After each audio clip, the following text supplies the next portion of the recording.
할렐루야. 오늘도 귀한 시간 함께 또 이제 욥기의 말씀을 가지고 함께 나누려고 합니다. 함께 하시는 모든 분들 같이 한번 기도하고 오늘의 말씀을 같이 한번 또 보는 시간 가지도록 하겠습니다. 제가 한번 기도하겠습니다.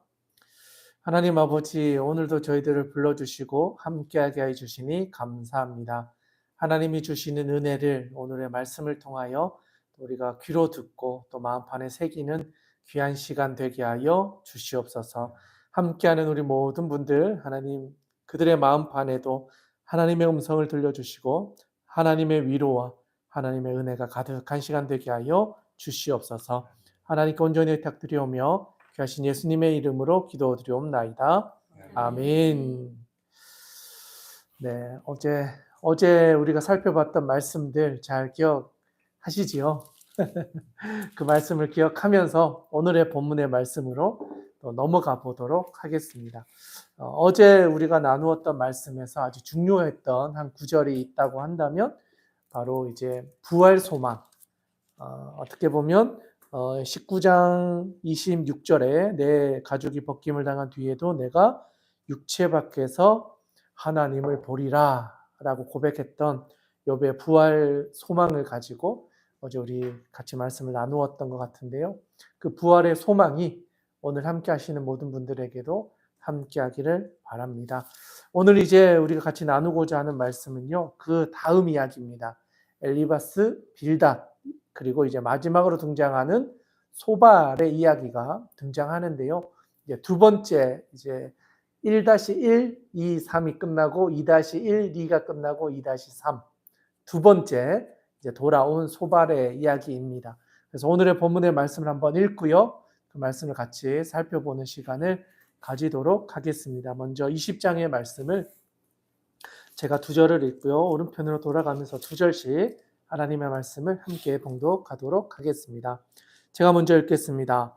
나아마 사람 소발이 대답하여 이르되 그러므로 내 초조한 마음이 나로 하여금 대답하게 하나니 이는 내 중심이 조급함이니라. 내가 나를 부끄럽게 하는 책망을 들었으므로 나의 슬기로운 마음이 나로 하여금 대답하게 하는구나. 네가 알지 못하느냐? 예로부터 사람이 이 세상이 생긴 때로부터 악인이 이긴다는 자랑도 잠시요 경건하지 못한 자의 즐거움도 잠깐이니라. 그 존귀함이 하늘에 닿고 그 머리가 구름에 미칠지라도 자기의 똥처럼 영원히 망할 것이라. 그를 본 자가 이르기를 그가 어디 있느냐 하리라. 그는 꿈같이 지나가니 다시 찾을 수 없을 것이요 밤에 보이는 환상처럼 사라지리라. 그를 본 눈이 다시 그를 보지 못할 것이요 그의 초소도 다시 그를 보지 못할 것이며 그의 아들들은 가난한 자에게 은혜를 구하겠고 그도 얻은 재물을 자기 손으로 도로 줄 것이며 그의 기골이 청년같이 강장하나 그 기세가 그와 함께 흙에 누우리라. 그는 비록 악을 달게 여겨 혀 밑에 감추며 아껴서 버리지 아니하고 입천장에 물고 있을지라도 그의 음식이 창자 속에서 변하며 뱃속에서 독사의 쓸개가 되느니라. 그가 재물을 삼켰을지라도 토할 것은 하나님이 그의 배에서 도로 나오게 하심이니 그는 독사의 독을 빨며 뱀의 혀에 죽을 것이라. 그는 강 곧 꿀과 엉긴 젖이 흐르는 강을 보지 못할 것이요 수거해 얻은 것을 삼키지 못하고 돌려주며 매매하여 얻은 재물로 즐거움을 삼지 못하리니 이는 그가 가난한 자를 학대하고 버렸으며 자기가 세우지 않은 집을 빼앗음이니라.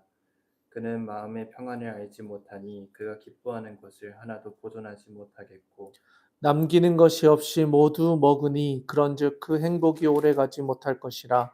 풍족할 때에도 괴로움이 이르리니 모든 재난을 주는 자의 손이 그에게 임하리라. 그가 배를 불리려 할 때 하나님이 맹렬한 진노를 내리시리니 음식을 먹을 때 그의 위에 비같이 쏟으시리라. 그가 철병기를 피할 때에는 노타사를 쏘아 꿰뚫을 것이요 몸에서 그의 화살을 빼는즉 번쩍번쩍하는 촉이 그의 쓸개에서 나오고 큰 두려움이 그에게 닥치느니라. 큰 어둠이 그를 위하여 예비되어 있고 사람이 피우지 않은 물이 그를 멸하며 그 장막에 남은 것을 해치리라. 하늘이 그의 죄악을 드러낼 것이요 땅이 그를 대항하여 일어날 것인즉 그의 가산이 떠나가며 하나님의 진노의 날에 끌려가리라. 이는 악인이 하나님께 받을 분깃이요 하나님이 그에게 정하신 기업이니라. 아멘. 네, 오늘 우리가 같이 읽었던 20장의 말씀은요, 소발이라고 하는 사람의 두 번째 이야기라고 할 수 있겠습니다. 네, 계속해서 이야기가 나오고 있는 것은요, 권성징악 또는 이제 악한 사람은 그 악한 것에 대한 징벌을 받게 될 것이다. 인과응보에 대한 이야기가 계속해서 반복되어져 나타나고 있습니다. 그런데 이 욥은 그 인과응보라고 하는 이 인간이 만들어 놓은 또는 사탄이 우리에게 계속해서 그렇게 된다라고 이야기하고 있는 유혹을 이겨내지 못하는 현실을 어떻게 보면은 지적하고 있고요. 또 이것을 어떤 것으로 지적을 하냐면 악인의 형통이 바로 이것을 잘못된 것이라고 말해준다라는 증거라는 거죠. 그러니까 인과응보의 논리로 보면 악인은 망해야 하잖아요. 악인은 패망을 해야 되고 심판을 받아야 되는데 악인의 형통을 보니 인과응보라고 하는 이 논리가 잘못된 거지 않느냐. 내가 보고 있는 많은 사람들, 특히 악인들의 형통을 내가 보고 있는데 그들을 보니 인과응보라고 하는 논리가 분명히 이건 잘못된 것 같다. 모순된 것으로 보여진다. 그렇기 때문에 엘리바스나 빌닷이나 소발이 이야기하고 있는 논리는 뭔가 오류가 있지 않겠느냐. 그러니 이 지혜를 만드신 하나님께 탄원하면서 도대체 어떤 것이 하나님의 진짜 의로움이신지 나에게 알게 해 주십시오. 그러니까 이런 논리가 계속해서 반복되어져 나타난다고 할 수 있겠습니다. 특별히 오늘 본문 말씀에 등장하는 소발은 2절에 보시면 그러므로 내 초조한 마음이 나로 하여금 대답하게 하나니 이는 내 중심이 조급함이니라. 그러니까 어떻게 보면 이 소발이 3명의 친구 중에는 가장 연소한 사람으로 추정하는데요. 앞에 있었던 이야기를 다 들어봤다는 거죠. 엘리바스의 이야기도 듣고 빌닷의 이야기도 듣고 그리고 쭉 듣고 있다 보니까 내 마음 가운데 답답한 거예요. 왜? 욥이 계속해서 자기가 의롭다라고 이야기를 하니까 욥아 이제는 좀 꺾여야 되지 않겠냐. 엘리바스의 이야기가 맞는 말이고 빌닷도 맞는 말을 하는데 왜 너만 고집을 부리고 있느냐. 이 인과응보라고 하는 이 논리가 인간에게는 당연한 건데 왜 이거를 자꾸 부정하고 너의 논리가 의롭다. 너 자신이 하나님 앞에서 의롭다라는 주장을 계속 이어가느냐. 듣고 있다 보니 내 마음이 여기서는 초조한 마음이다라고 나와 있지만 답답하고 견딜 수 없는 마음을 이야기하는 거예요. 답답해서 내가 도저히 못 참아서 이제는 이야기한다. 큰형님, 작은형님 말씀하셨으니 이제 내가 이야기한다. 엘리바스 빌닷 이야기한 후에 내가 막내로서 3번째로 다시 또 이야기를 한다. 이런 의미인 거죠. 그래서 이는 내 중심이 조급하다. 빨리 말해주고 싶다는 거예요. 알게 해주기 위해서. 그래서 이야기를 하는 거예요. 3절에 보니까 내가 나를 부끄럽게 하는 책망을 들었으므로.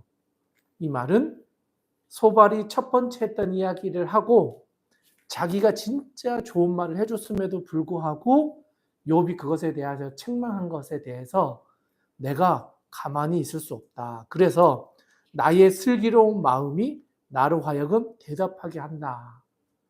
그러니까 내 안에 있는 슬기로운 마음이 욥에게 이런 이야기를 해주라고 계속해서 이야기를 한다. 내가 참을 수 없을 정도로 조급한 마음으로 너를 정말 사랑하는 마음으로 이제부터 이야기를 또 이어가겠다. 이런 이야기를 하는 거죠. 그래서 4절에 보니까 내가 알지 못하느냐 예로부터 사람이 이 세상에 생긴 때로부터 악인이 이긴다는 자랑도 잠시요 경건하지 못한 자의 즐거움도 잠깐이니라. 5절은 어떻게 보면 소발의 논리의 핵심이라고 할 수 있는 것 같아요. 그래서 가능하신 분들 이렇게 빨간색이나 동그라미를 이렇게 쳐서 소발의 핵심은 이거다. 5절입니다. 5절. 우리 같이 한번 읽어보면 좋겠는데요. 5절의 말씀 같이 한번 읽겠습니다. 시작. 악인이 이긴다는 자랑도 잠시요 경건하지 못한 자의 즐거움도 잠깐이니라. 아멘. 그러니까 여기서도 이야기하는 것처럼 악인이 이기는 건 잠시뿐이다. 결국 악인은 심판을 받게 된다. 경건하지 못한 자의 즐거움도 잠깐이고 곧 하나님의 심판대 앞에 서게 될 것이다. 이 이야기를 하는 거죠. 그래서 이것을 증명하기 위해서 이제 그 뒤에 이야기가 쭉 이어지고 있는데요. 6절, 7절에 보면 이렇게까지 이야기해요. 그 존귀함이 하늘에 닿고 그 머리가 구름에 미칠지라도 자기의 똥처럼 영원히 망할 것이라. 그를 본 자가 이르기를 그가 어디 있느냐 하리라. 악인들이 망하는데 어떻게 망하냐면 자기의 똥처럼 영원히 망할 것이다. 이렇게 이야기하는 거예요. 그러니까 이 표현이 여기서는 좀 완화되어 있는 거예요. 자기의 똥처럼 영원히 망한다. 악인들은. 근데 이걸 좀 리얼하게 이야기하면 그러니까 배설물처럼 망할 것이다. 그만큼 너의 인생이 하찮은 것처럼 버려진 인생처럼 그렇게 결과되어질 것이다. 라고 하는 이야기를 소발이 하는 거죠. 그러니까 앞에 있었던 친구들은 그래도 논리로 욥을 비난했다면 이제는 소발은 원색적으로 욕을 하는 거예요. 너의 인생이 똥처럼 망하게 될 것이다. 이런 이야기를 한다는 거죠. 그러니까 이제 이 이야기들이 계속해서 욥에게는 상처가 되는 거죠. 앞에 있었던 엘리바스의 이야기도 그렇고 빌닷의 이야기도 그렇고 소발의 이야기도 그렇고 이제는 너의 인생이 똥같이 망할 것이라는 이야기까지 듣게 되어진 거죠. 그러니 욥의 마음은 더 이제 상처를 받게 되는 것을 말해주는 겁니다. 그래서 쭉 그 이야기를 합니다. 그리고 11절에 가시면 그의 기골이 청년같이 강장하나 그 기세가 그와 함께 흙에 누우리라. 그러니까 결국은 너도 흙에 누우는 그런 인생, 죽음을 맞이하게 되는 그 결과 앞에 서게 될 것이다. 그 이야기를 해줍니다. 그리고 불의한 방법으로 이제 자기의 어떤 것을 축제한 악인들의 헛된 결과가 어떻게 될 것인지에 대한 심판에 대한 이야기가 12절부터 시작이 되는데요. 12절부터 14절 우리 같이 한번 읽어보면 좋겠습니다. 12, 13, 14절까지 같이 한번 읽겠습니다. 시작. 그는 비록 악을 달게 여겨 혀 밑에 감추며 아껴서 버리지 아니하고 이천장에 물고 있을지라도 그의 음식이 창자 속에서 변하며 배 속에서 독사의 쓸개가 되느니라. 아멘. 그러니까 표현이 좀 부드럽게 되어 있지만 사실 이것은 욥을 비난하는 거예요. 욥 네가 악을 혀 밑에 감추어서 사람들에게 보여주지 않았지만 결국 그것이 너 입천장에서 물고 있고 할지라도 그것이 결국은 독사의 쓸개와 같은 결과를 맞이하게 만든다. 너를 죽음으로 몰고 가게 된다는 거죠. 너의 죄악이, 보이지 않는 죄악이 결국 너를 죽게 만들 것이다. 그 이야기를 하는 겁니다. 15절에서는 그가 재물을 삼켰을지라도 토할 것은 하나님이 그의 배에서 도로 나오게 하심이다. 또 독사의 독을 빨고 배의 염을 죽을 것이다. 그러니까 그 죄로 인하여 죽게 될 것이다 라고 하는 그 원인과 결과의 인과응보의 논리를 계속해서 강화해 가고 있다라고 볼 수 있는 거죠. 그리고 좀 특이한 것은 19절인데요. 19절 우리 같이 한번 읽어보면 좋겠습니다. 19절의 말씀 같이 한번 읽겠습니다. 시작. 이는 그가 가난한 자를 학대하고 버렸으며 자기가 세우지 않은 집을 빼앗음이니라. 아멘. 지금까지는 욥의 개인적인 악을 이야기해 왔다면 이제는 사회적인 악을 행했던 욥의 과거가 있을 수 있다라는 것을 이야기해요.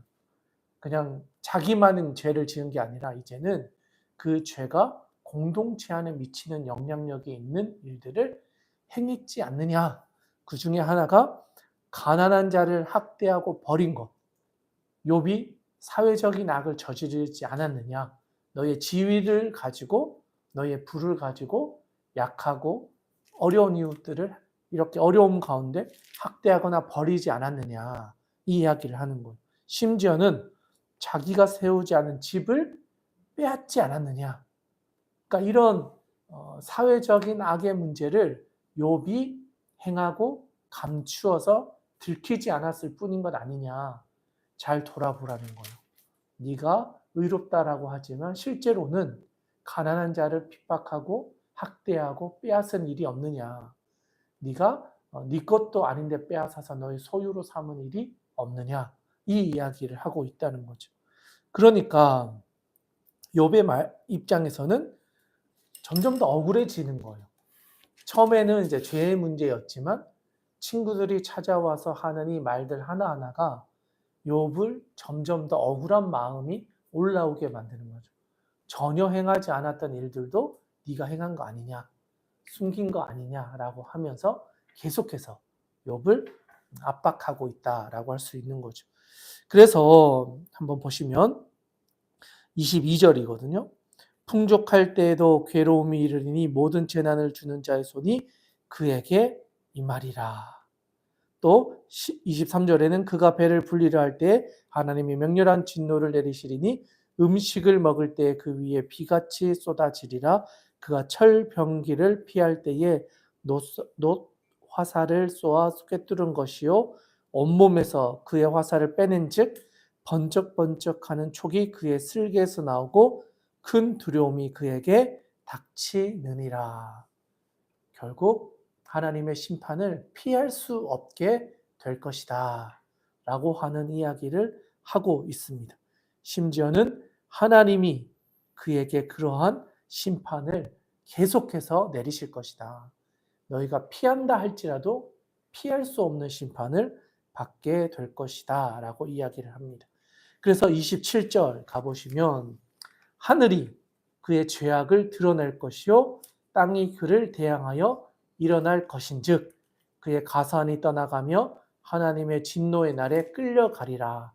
이는 악인이 하나님께 받을 분깃이요 하나님이 그에게 정하신 기업이니라. 인과응보의 결론이 결국 악인은 하나님께 심판을 받게 될 것이고 그것이 하나님께 정하신 결과다. 기업이다. 그 이야기를 하고 있습니다. 20장의 내용을 우리가 같이 살펴봤는데요. 결국 20장에서 말하고 있는 소발은 악인은 잠깐이다. 결국은 그 심판, 그 죄의 대가를 지게 될 것이다. 이 인과응보의 논리가 너의 인생 가운데 분명히 임하게 될 것이다. 이게 악인의 운명과 같은 거다. 누구도 피해갈 수 없다. 이 이야기를 다시 한번 강조하면서 욥을 질책하고 있다 할 수 있겠습니다. 자, 그러면 이 소발의 이야기를 들은 욥은 또 어떻게 이것에 대해 반응하고 있는지를 우리 21장으로 가서 하나님의 말씀을 함께 또 살펴보도록 하겠습니다. 두 절씩 우리 돌아가면서 또 한번 읽어보도록 하겠습니다. 욥이 대답하여 이르되 너희는 내 말을 자세히 들으라. 이것이 너희의 위로가 될 것이니라. 나를 용납하여 말하게 하라. 내가 말한 후에 너희가 조롱할지니라. 나의 원망이 사람을 향하여 하는 것이냐? 내 마음이 어찌 조급하지 아니하겠느냐? 너희가 나를 보면 놀라리라. 손으로 입을 가리리라. 내가 기억하기만 하여도 불안하고 두려움이 내 몸을 잡는구나. 어찌하여 악인이 생존하고 장수하며 세력이 강하냐? 그들의 후손이 앞에서 그들과 함께 굳게 서고 자손이 그들의 목전에서 그러하구나.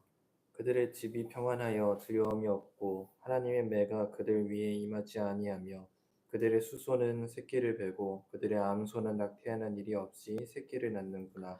그들은 아이들을 양떼같이 내보내고 그들의 자녀들은 춤을 추는구나.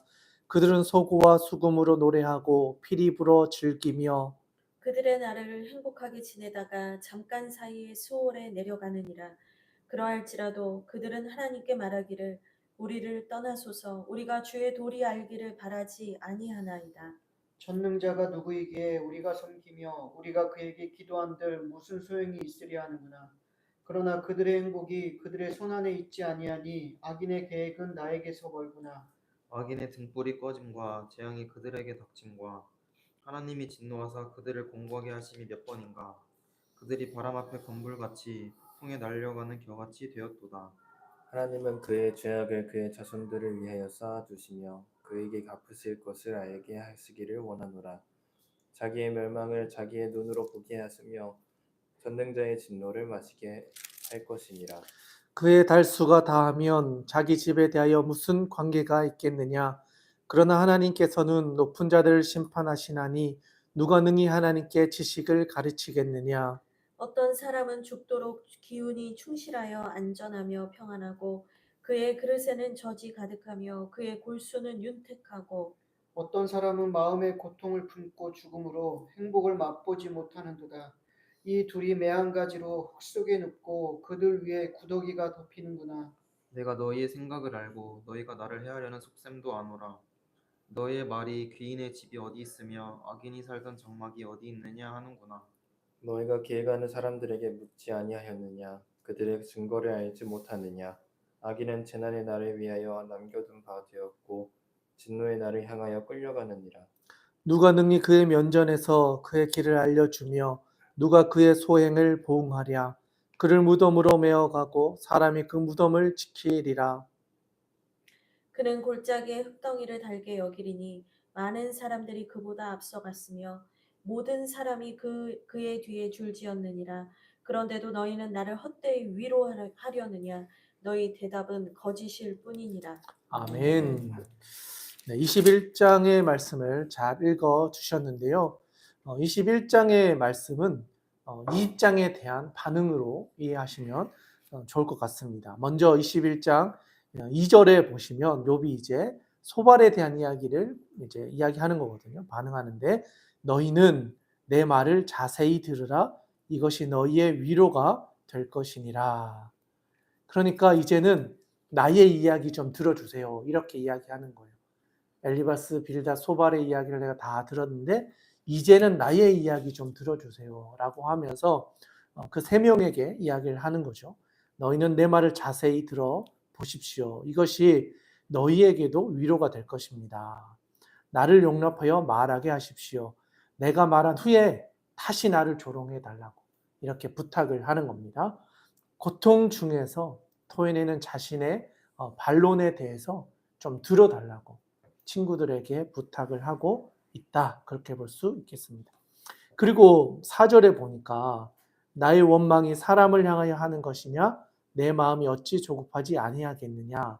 너희가 나를 보면 놀라리라. 손으로 입을 가리리라. 내가 기억하기만 하여도 불안하고 두려움이 내 몸을 잡는구나. 이 말은 무슨 의미냐면 내가 이렇게 사람들과 싸워서 논쟁에서 이기려고 하는 것이 아니라 진짜 이것이 무슨 의미인지를 알고자 하는 것을 너희가 모르느냐. 참된 지혜가 되신 하나님께 이 지혜를 알고 또 깨닫기를 원해서 계속해서 내가 하나님께 답해달라고 하는 것 아니냐. 그리고 심지어는 나의 상태를 너희가 알고 있느냐. 내가 얼마나 비참한 상태에 있는지 고통의 참된 현실을 너희가 보고 있느냐. 내가 지금 이런 상황이다. 이렇게 이야기를 하는 거죠. 자신의 현실을, 상황을 여전히 몸에 종기가 나서 그것을 긁지 않고는 견딜 수 없는 이 비참한 상태에 있는 나를 너희가 본다면 놀라고 손으로 입을 가릴 그만큼의 상황인 것을 너희가 보지 못하느냐. 현실 앞에서 다시 한번 내 이야기를 들어달라. 그렇게 이야기하고 있다는 거죠. 그리고 7절인데요. 이게 어떻게 보면 욥에게는 아주 중요한 문제였어요. 7절. 우리 같이 한번 읽어보겠습니다. 시작. 어찌하여 악인이 생존하고 장수하며 세력이 강하냐. 네, 제가 시작할 때 이야기했잖아요. 인과응보라고 하는 논리와 함께 욥이 계속해서 질문하는 것은 인과응보가 우리의 인생에 늘 맞는 건 아니다. 악인의 형통을 봐라. 악인들은 우리가 보고 있는 악인들은 형통한 사람이 얼마나 많으냐. 오히려 그들이 잘 되고 잘 나가는 걸 보면서 인과응보의 논리가 뭔가 오류가 있다는 생각을 너희가 해보지 못했느냐 하면서 오히려 그들의 논리가 잘못되었다는 사실을 지적하고 있는 거죠. 그 중에 핵심인 질문이 바로 이거예요. 어찌하여 악인이 생존하고 장수하며 세력이 강하냐. 악인들의 형통을 너희가 보고 있지 않느냐, 이런 이야기인 거죠. 심지어는 8절에 보면 그들의 후손이 앞에서 그들과 함께 굳게 서고 자손이 그들의 목전에서 그러하고 또 그들의 집이 평안하여 두려움이 없고 하나님의 매가 그들 위에 임하지 아니하며 그들의 수소는 새끼를 베고 그들의 암소는 낙태하는 일이 없이 새끼를 낳는구나. 악인도 형통하고 그의 후손도 잘되고 그의 집도 평안하고 그의 수소와 암소들도 새끼를 낳는 이 현실을 봐라. 너희가 말하는 인과응보가 늘 맞느냐? 나는 그렇게 보이지 않는다는 거예요. 그리고 11절에 보면 아이들은 양떼 같고 자녀들은 춤을 추고 소고와 수금으로 노래하고 품부. 그러니까 이들이 너무 형통하게 살아가는 모습을 우리 현실 앞에서 보고 있는 거 아니냐. 어떤 게 진짜냐. 인과응보라고 말하는 너희의 그 이야기가 진짜 현실 속에서 늘 맞는 말이냐. 나는 도무지 납득되지 않는다. 악인들의 형통이 내 눈앞에서 계속 보여지고 있고 그들의 소유와 자손과 후손들이 잘 되는 걸 보고 있기 때문에 너희들이 말하는 그 인과응보의 논리가 나는 도저히 납득되지 않는다라는 거죠. 그래서 14, 15, 16절이거든요. 요거는 우리가 같이 한번 읽어보면 좋겠습니다. 함께 읽어보겠습니다. 시작. 그러할지라도 그들은 하나님께 말하기를 우리를 떠나서서 우리가 주의 도리 알기를 바라지 아니하나이다. 전능자가 누구이기에 우리가 섬기며 우리가 그에게 기도한들 무슨 소용이 있으랴 하는구나. 그러나 그들의 행복이 그들의 손안에 있지 아니하니 악인의 계획은 나에게서 멀구나. 아멘. 자, 이 14, 15절은요. 악인들의 입장을 대변하는 거예요.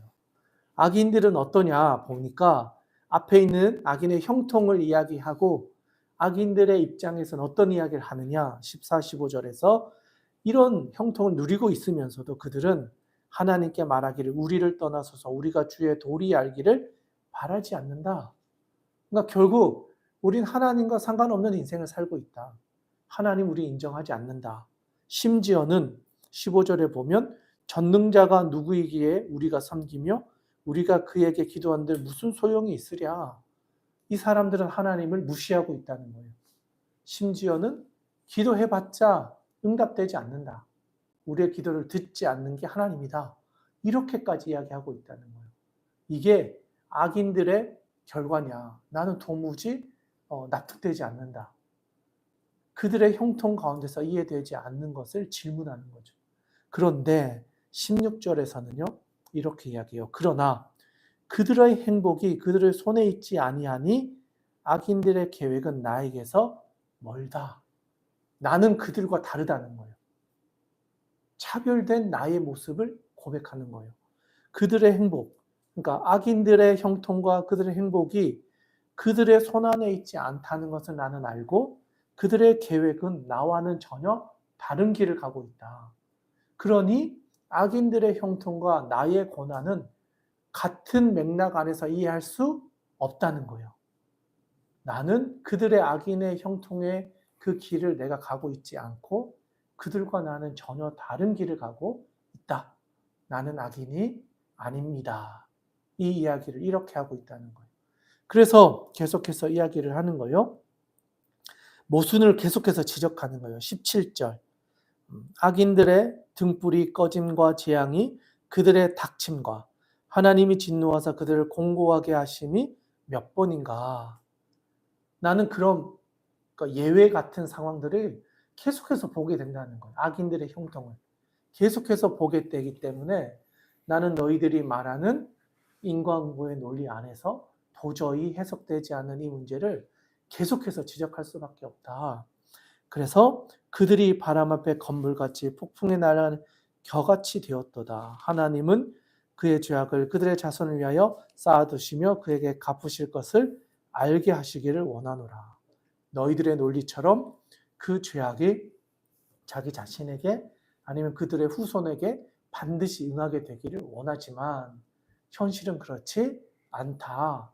너희들도 그것을 보고 있지 않느냐라는 이야기를 모순을 인과응보의 모순을 계속해서 지적하고 있다는 겁니다. 그래서 뒤로 넘어가 보시면 23절에서 26절, 요거는 좀 중요한 부분이어서 우리 같이 한번 읽어보겠습니다.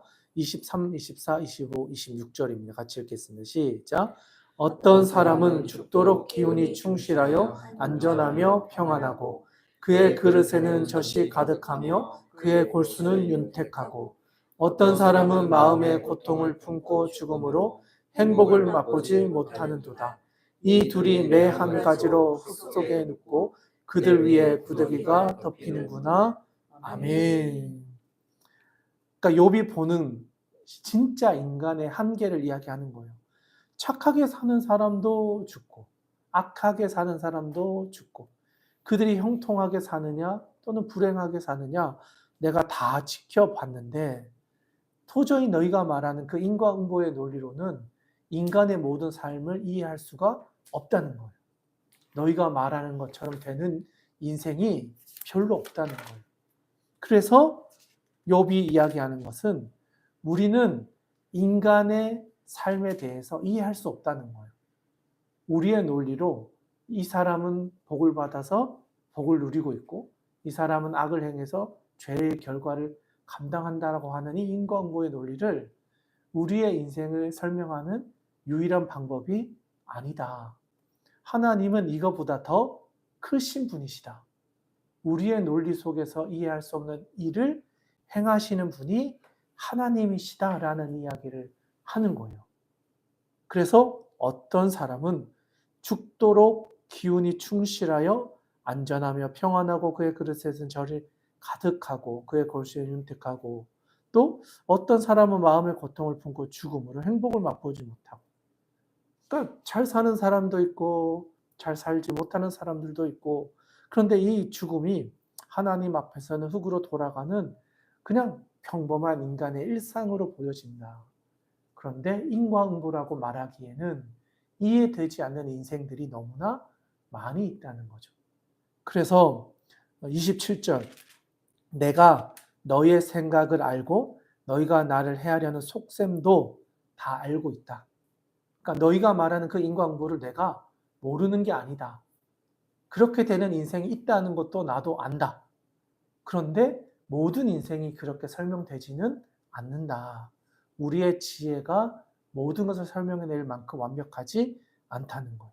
근데 여기에서 보니까 27절에 내가 너희의 생각을 알고 너희가 나를 해하려는 속셈도 안다라고 하잖아요.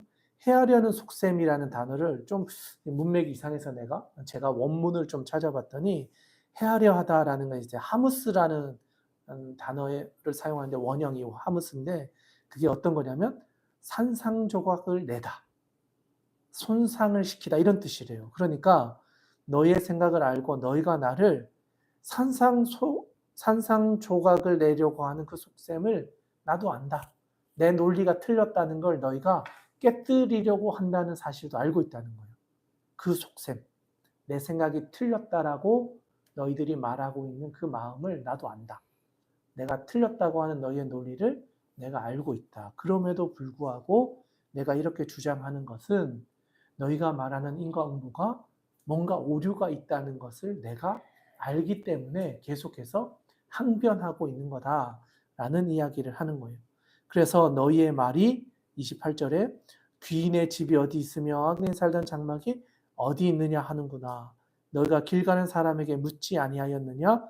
그들의 증거를 알지 못하였느냐? 악인은 재난의 날을 위하여 남겨둔 바 되었고 진노의 날을 향하여 끌려가는구나.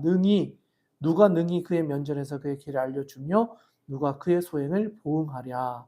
그를 무덤으로 메어가고 사람이 그 무덤을 지키느니라.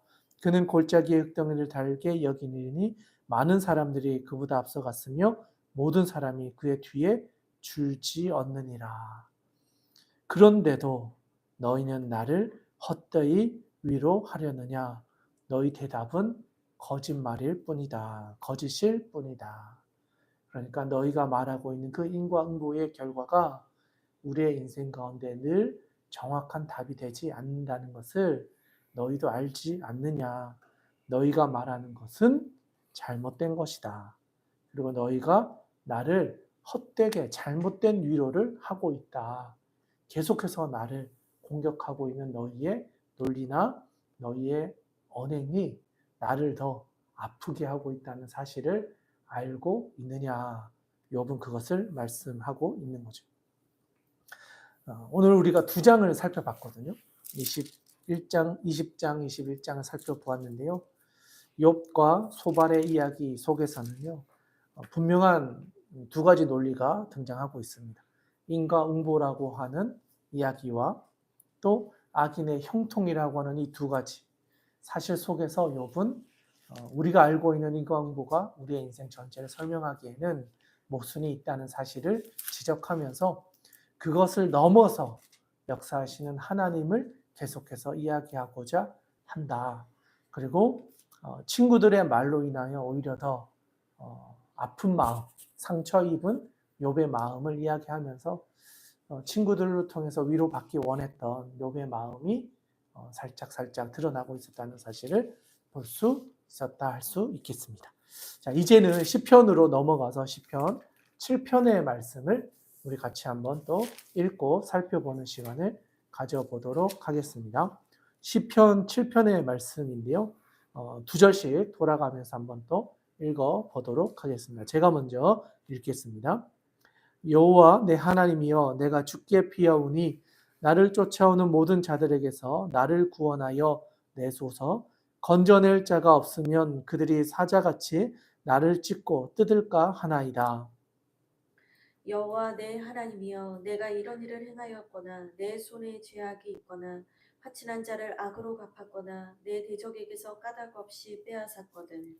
원수가 나의 영혼을 쫓아 잡아 내 생명을 땅에 짓밟게 하고 내 영광을 먼지 속에 살게 하소서. 여호와여 진노로 일어나사 내 대적들의 노를 막으시며 나를 위하여 깨소서.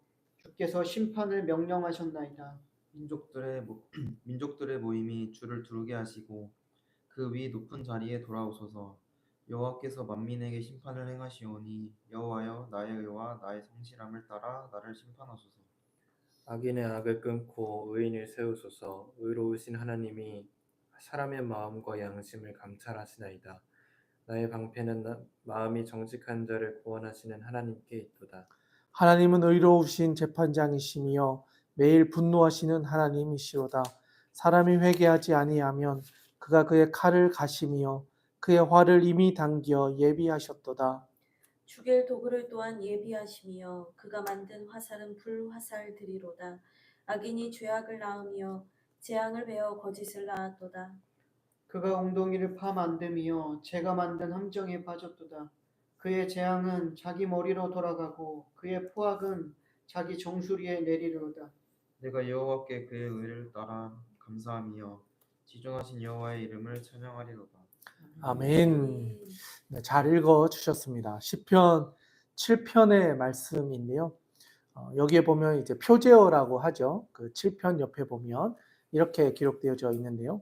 다윗의 시가용, 베냐민 구시의 말에 따라 여호와께 드린 노래 이렇게 되어 있습니다.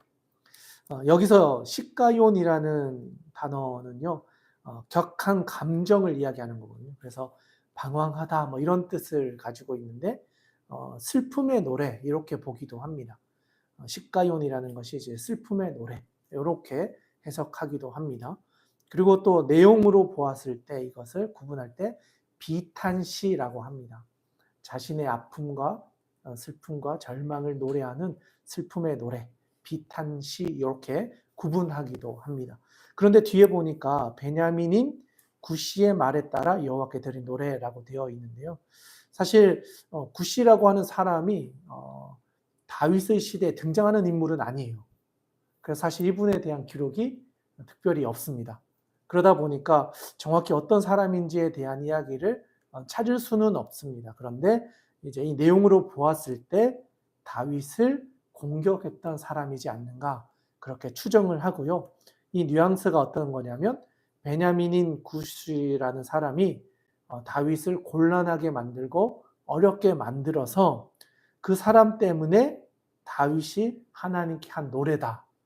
그러니까 고난을 준 사람이 구시라는 사람인 거죠. 자기를 힘들게 했던 그 구시 때문에 하나님께 기도했던, 하나님께 찬양했던 그 시편이 시편 7편이다. 이렇게 볼 수 있는 겁니다. 그리고 후에는 이 시편 7편이요. 주로 불임절에 낭독되어진 시편이라고도 불려집니다. 그러니까 불임절이 뭐냐면 에스더서에 보면 하만 장군이 유대인들을 죽이려고 하거든요. 그때 이제 하나님께서 또 에스더를 통해서 유대인들을 구원하게 된 역사가 있는데 그 구원으로부터 이제 이 시편 7편을 부르면서 하나님이 우리를 지켜주셨다, 구원해 주셨다. 유대인들을 죽이려고 하는 그 하만의 음모가 밝혀져서 우리의 억울함을 풀어주셨다. 그것을 노래하는 불임절에 시편 7편을 찬양하면서 하나님의 구원에 대해서 감격하며 찬양했던 시편, 그게 7편이다 라고 이야기하기도 합니다. 자, 그러면 이제 내용을 한번 들어가 보겠는데 먼저 1절에 보시면 참 중요한 이야기죠. 1절 우리 같이 한번 읽어보도록 하겠습니다. 1절입니다. 시작. 여호와 내 하나님이여 내가 주께 피하오니 나를 쫓아오는 모든 자들에게서 나를 구원하여 내소서. 아멘. 어쩜 1절은요 7편에서 가장 중요한 절이라 할 수 있겠습니다. 다윗이 비탄시라고 했잖아요. 슬픔 가운데서 노래했는데 대적들이 나를 죽이려고 막 쫓아오는 거죠. 나를 죽이려고 하는 그 상황 가운데서 다윗은 내가 하나님께로 피한다는 거예요. 주님께로 나아갑니다.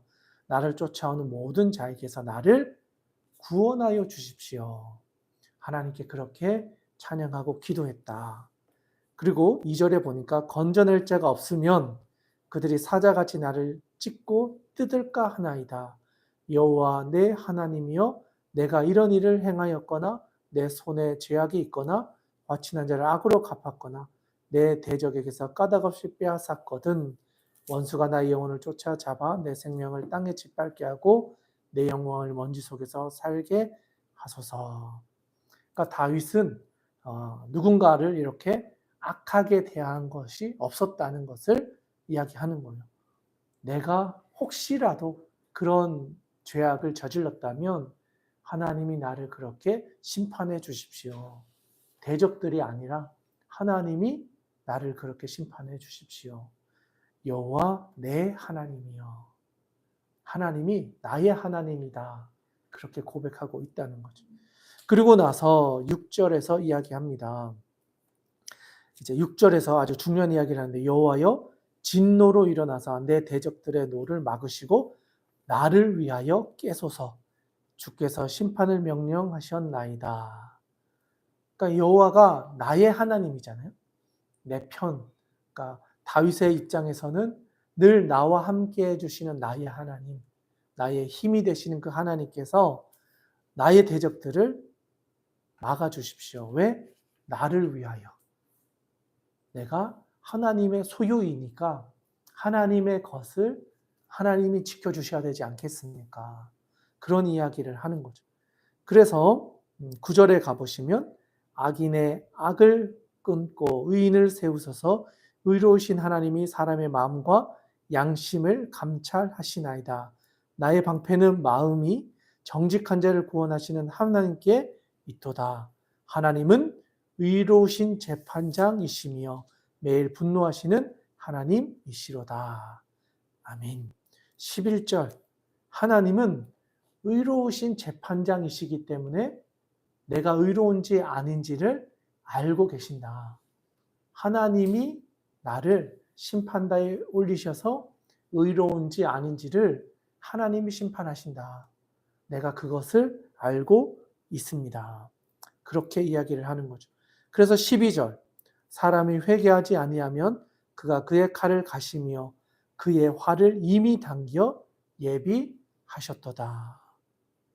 하나님은 우리를 회개할 기회를 주시는데 회개하지 않고 하나님 앞에서 여전히 악을 행하는 사람들에 대해서는 하나님의 심판을 그리고 화를 이미 당기고 예비하고 계신다라는 사실을 이야기합니다. 그래서 14절에 악인이 죄악을 낳으며 재앙을 베어 거짓을 낳았도다. 그가 웅덩이를 파 만드니여 제가 만든 함정에 빠졌도다. 그의 재앙은 자기 머리로 돌아가고 그의 포악은 자기 정수리에 내리리로다. 악을 내는 사람은 자기가 극교에 빠져서 그 악의 심판을 받게 될 것이다. 그렇기 때문에 17절 아주 중요합니다. 우리 같이 한번 읽어보면 좋겠는데 함께 읽겠습니다. 시작. 내가 여호와께 그의 의를 따라 감사하며 지존하신 여호와의 이름을 찬양하리로다. 아멘. 하나님은 하나님의 의를 따라 우리를 심판하시는데 우리가 하나님 앞에서 의롭게 살아왔다는 것을 감사함으로 나아가고 있는 다윗을 보여줍니다. 그래서 지존하신 여호와의 이름을 찬양한다. 의로우신 재판장이신 하나님께서 의로운 하나님의 백성을 지키시고 보호하시고 그러지 않은 사람들에 대해서는 하나님이 심판해 주실 것이다 라고 하는 사실을 다윗은 신뢰하고 있었던 거죠. 그렇기 때문에 1절로 다시 돌아가 볼 수 있는 거예요. 여호와 내 하나님이여 내가 주께 피하오니 나를 쫓아오는 모든 자들에게서 나를 구원하여 내소서. 결국 하나님께서 하나님의 백성을 지키시고 구원하여 주셔야 한다는 사실을 다윗은 알고 있었고 그렇기 때문에 주님께로 피한다라고 고백하고 있다는 것이죠. 자, 이 이야기가 시편 7편의 말씀이고 아까 이야기했던 것처럼 주로 불임절에 불렀던 찬양이었다. 결국 하나님이 우리의 구원자이심을 고백하고 우리가 주님께 피할 때 하나님의 백성을 하나님께서 지키셔서 하나님의 백성으로 살아갈 수 있도록 의로우신 재판장이신 하나님께서 우리를 다 보고 계신다. 우리의 숨은 의도까지도 알고 우리를 감찰하고 계신다는 사실을 우리에게 기억하라. 그리고 그 여호와 하나님을 찬양한다. 그렇게 다윗은 고백하고 있는 겁니다. 네, 오늘 우리가 욥기의 말씀과 시편 7편의 말씀을 다 살펴보았는데요. 욥도 그렇고 다윗도 그렇고 결국 사람이 사람을 심판하는 것이 아니라 하나님이 사람을 심판하실 것이다. 우리가 그것을 만들어 놓은 우리의 논리로 권선징악이라든가 또 악인의 형통이라고 하는 여러 가지 문제들, 권선징악이라고 하는 그런 논리 속에서 우리가 빠져서 그 사람의 논리 안에서 빠져서 살아가는 것이 아니라 하나님의 초월성을 기억하면서 하나님의 역사, 하나님의 섭리, 하나님의 일하심을 우리가 기대하면서 우리가 하나님께 나아갈 때 하나님은 우리를 하나님의 선한 도구로 사용하여 주셔서 합력하여 선을 이루는 하나님의 더 크신 계획을 우리가 깨달을 수 있기를 주님의 이름으로 축복합니다. 함께 하시는 모든 분들에게 하나님의 지혜, 욥이 계속해서 이야기하는 것, 하나님과 대면하여 하나님의 지혜를 배우기를 원합니다. 하나님 우리에게 깨달아 아는 지혜를 주십시오 하는 것처럼 우리도 그렇게 주님의 지혜를 구하고 나아가기 원하는 그런 하루가 되었기를 주님의 이름 축복하며 바랍니다. 네, 오늘은 여기까지 하고요. 다음 주에 우리 계속해서 이제 서유진 목사님과 함께 다음 이야기로 또 만나서 계속해서 욥의 이야기를 나눌 수 있으면 좋겠습니다. 모두들 수고 많으셨고요. 또 여기서 마치지 마시고 또 기도하면서 오늘 주신 말씀 가운데 나의 마음 가운데 주신 말씀을 묵상하고 오늘의 이야기를 마치실 수 있었으면 좋겠습니다. 모두들 수고 많으셨습니다. 다음 주에 서유진 목사님과 함께 만나도록 하겠습니다. 수고하셨습니다.